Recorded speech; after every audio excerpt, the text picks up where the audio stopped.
Hey, this is Amanda from the Fundamental Home, and today I'm continuing my homeschool topic from yesterday's VEDA, and that's Video Every Day in April. And yesterday I talked very generally about preparing your homeschooler for middle and high school. And I talked specifically about thinking beyond high school and thinking about college and eventual future plans, and then working your way backwards to plan out your middle school and high school years. And today I said that I would give you some specifics, and I thought that I would talk about the one subject that I think most homeschool parents are nervous about, and that is your math. Now, I know that a lot of parents, homeschoolers for some reason, get really super nervous that they can't teach their homeschoolers the higher maths. And I want to tell you the truth, if you can handle it. Not every student takes higher maths. I mean, it wasn't that way when we were in high school. And really, it shouldn't be that way with your homeschoolers either.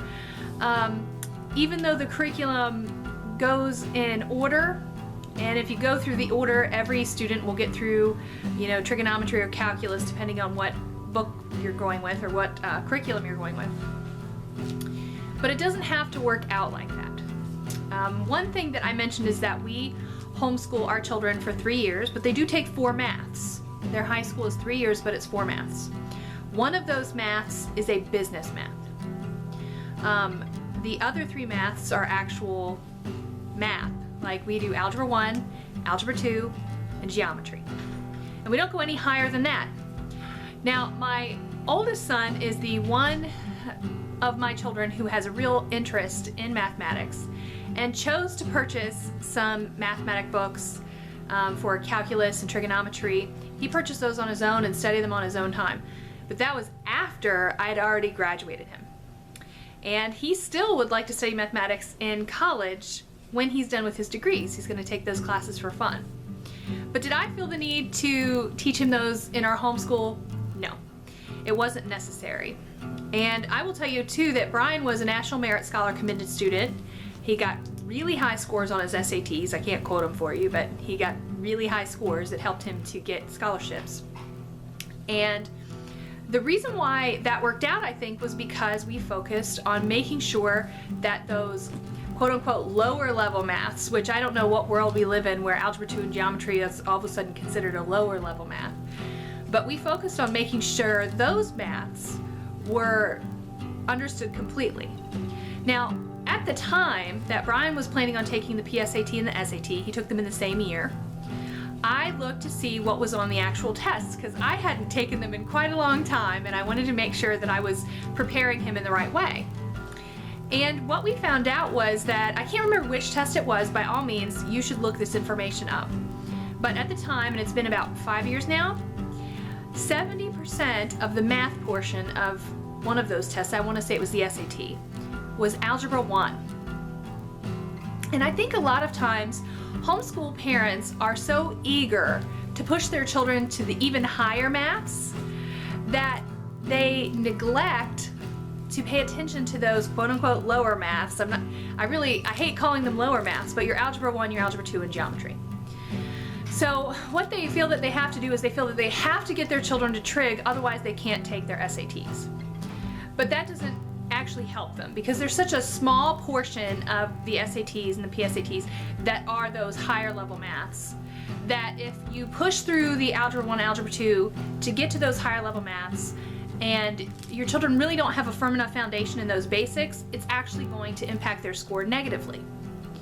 So that's why we focus on making sure the Algebra 1, Algebra 2, and Geometry are done in such a way that our children have a thorough knowledge of them. We don't push to go any further. Any of those higher maths, if our children are interested in them, they can pursue them in college. But it's not anything that we have to stress about in homeschool. And I know that there's some parents out there that don't even feel comfortable teaching the algebras and the geometry. That's fine, because they're really great. There's a lot of really great curriculum out there that will help you with that. There's a lot of video lessons. There's a lot of online lessons. There's tutoring. I mean, you can even take dual enrollment classes at your local community college depending on where you live and what the rules are. So you need to look into those things and find out which ones are relevant for you if you're worried about teaching those maths. Okay? But as far as preparing your homeschooler, what you need to do is decide the highest level that you're going to do in your high school. And then work your way backwards. So like I said, we do geometry is our highest, and we do that at the same time we do business math for our 11th to 12th grade year, which we combine into 1 year. And then 10th grade is Algebra 2, and 9th grade is Algebra 1. 8th grade is pre-algebra. This is Brianna's current homeschool book. This is a Bob Jones pre-algebra. It's actually an older version, but that's okay because it's math, so the material in it hasn't changed. And she's in 7th grade and she's already working in this book. But we don't expect to finish it this year. We expect that we're going to work in this for a couple of years. And if you've read any of the things on our blog, fundamentalhome.com, I'll make sure I put a link up here, then you know that I don't mind making curriculum last more than 1 year, because a lot of times as children go through these math books, you'll find that there are tasks in these books that they need extra time to understand. Order of operations is one of those things that I think a lot of times when you're talking about algebra and pre-algebra, that children often need additional practice. So when we get to those areas that they need additional practice, we will just go online, and I love Pinterest. You should follow me on Pinterest. There's a link in the description box. But on Pinterest, you know, I'm there all the time because moms have already pinned all those great materials that are free. And so I'm finding practice sheets. You know, I'm just doing the extra activities to support the learning that we get in the actual curriculum. So 7th grade, we landed in this book because she was capable. Okay? Ricky did not hit a book like this until 8th grade. And then we worked a little bit in the summer. And then we went into Algebra 1. I didn't stress out about it because a lot of the material in here is covered in the Algebra 1 book. If you would like to know my opinion, I really like Bob Jones Algebra. I love Bob Jones Algebra. It's my favorite. It's my favorite because I like how it is taught and how it's explained, and it's easy for me to explain it to my children. Now, Brian prefers Saxon, my oldest son, but I don't like Saxon. I don't like to teach Saxon. I think it's very dry. It's just not my favorite. So I never taught it to him.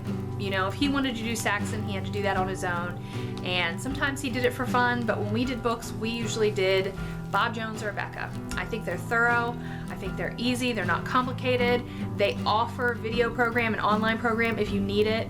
So, I mean, there's a lot of great things about this. I love, Bob Jones for pre-algebra, Algebra 1, Algebra 2, and I prefer Rebecca for geometry. I have my books behind me, and of course my boys have already done their high school. But guess what? This is right here, from here straight down, there's 3 shelves, and that's all my homeschool books. I get rid of my books every year because a lot of times it's one of 2 things. Either the things that worked for one child will not work for the other, or I need to sell the old books to get new books, and we just do that from year to year. So I don't keep a ton of homeschool books hanging around. I do have reading material, my favorite books, but I don't keep a ton around. So you'll notice that I don't have any high school books. That's because I'm gonna purchase them again. Now, Ricky finished his Algebra and Algebra 2 not too long ago. I almost kept them. I kind of wish I had, but we kind of needed to get rid of them to get new books, so that's how that went. As far as middle school goes, I really like Rebecca for middle school. I think at that 6th grade, 7th grade, depending on your student, it's sometimes a lot easier just to have the worksheets, and this is not a worksheet. This is a textbook, and you need paper and a binder, and you need to keep track of things. So I like normally for 6th and 7th grade to do Rebecca, and then I hit Bob Jones with the pre-algebra, Algebra 1 and Algebra 2. So that's just my preference. I mean, your family might like something different. So when it comes to preparing your middle schooler and high schooler for math, that is the best information that I can give you. The best information I can give you is to make sure that you have thought about the future, thought about where your child's going, and backtrack. And if you are going to prepare them well for the SAT, and you don't think that they're, inclined toward mathematics, then focus on making sure that they are really well grounded in the Algebra 1, Algebra 2. I did have someone say to me once, what about a spirit of excellence? Don't you want to have them go to those really high things?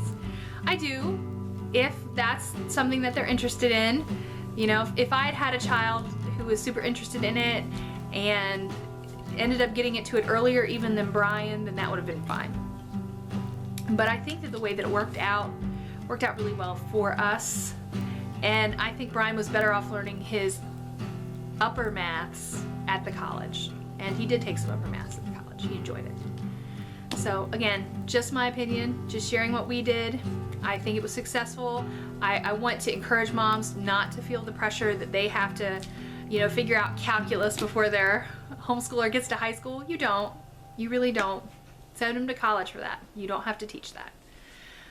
But again, check your state laws, because where we live, there's no set amount of math that high schoolers have to take, but where you live, that may be the case. We just went by what the local 4-year state colleges were looking for, because we knew our children were going to go to a state college. And so they were looking for 4 years of high school math, and we figured out what kind of maths qualified for 4 years of high school math, and that's what we did. And so far, so good. Everybody's doing really well in math. So that is all for today, for today's VEDA.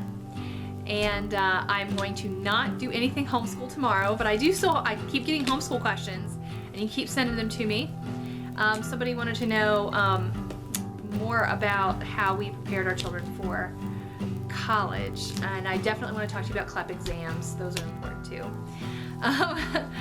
But I will not be talking about that tomorrow, because tomorrow is Fundamentally Frugal Friday. So I'm just going to stick with that, and I'm going to tell you about our frugal family food. We have a really, really, really great person tomorrow. I'm going to tell you about that tomorrow. So that's it, and I will keep an eye out, and I will see you tomorrow. All right, thanks for tuning in to our VEDA videos, and leave a comment if there's something you'd like to hear about or see about. I will talk to you later.